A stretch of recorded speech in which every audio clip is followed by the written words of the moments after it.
Alors bonjour à tous, aujourd'hui je suis très heureux de vous annoncer la sortie d'un nouvel ouvrage papier. Il s'agit d'un livre sur l'histoire de Notre-Dame de Liesse.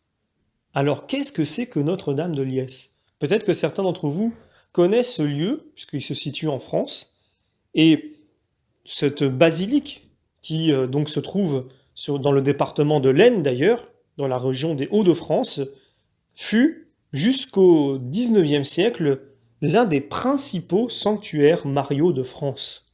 Alors l'église fut construite en 1134 par les chevaliers d'Épesse.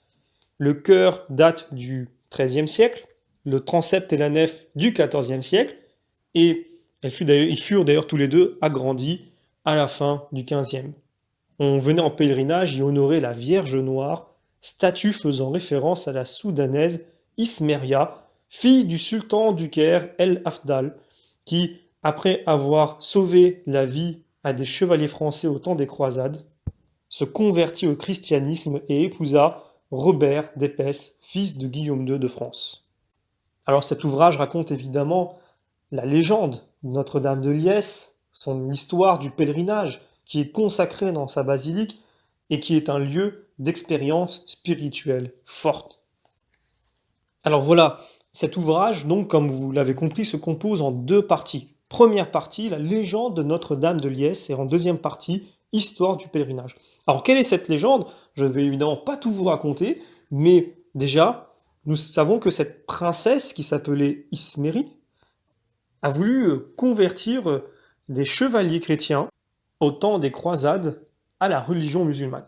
Au final, c'est elle-même qui se convertit à la loi de Jésus-Christ, à la foi chrétienne.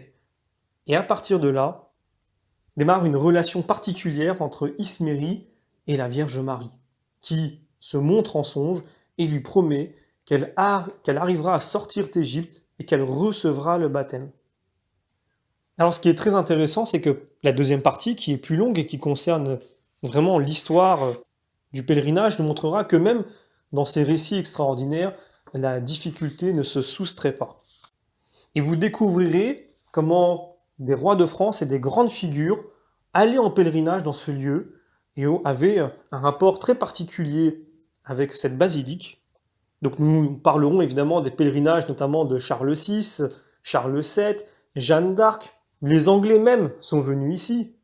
François Ier est venu 3 fois en pèlerinage. Le roi Henri II, François II également.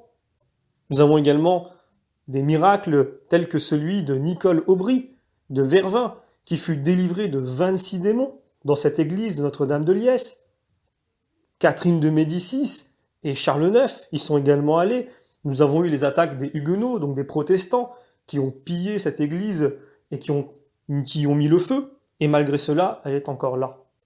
Donc nous y verrons également tous les miracles, toutes les guérisons qui ont lieu dans cette basilique, notamment un garçon, un cavalier aussi, et comment le château a été préservé plusieurs fois de nombreuses attaques, d'incendies.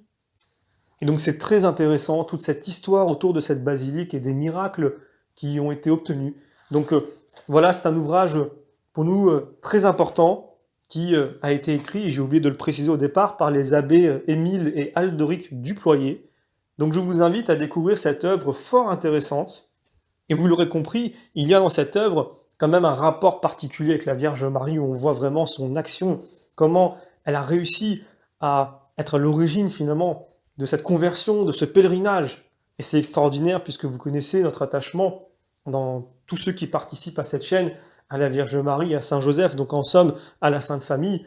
Et voilà, donc cet ouvrage-là nous montre encore une fois comment la Vierge Marie agit sur terre de façon concrète dans le cœur des hommes et des femmes, et qu'elle les pousse vraiment à les amener sur le chemin qui mène au Christ, donc à la conversion, et que derrière, les grâces sont infinies. Je vous donne rendez-vous pour la prochaine parution. Je vous remercie encore une fois pour vos encouragements et vos messages, et vous dis à très bientôt.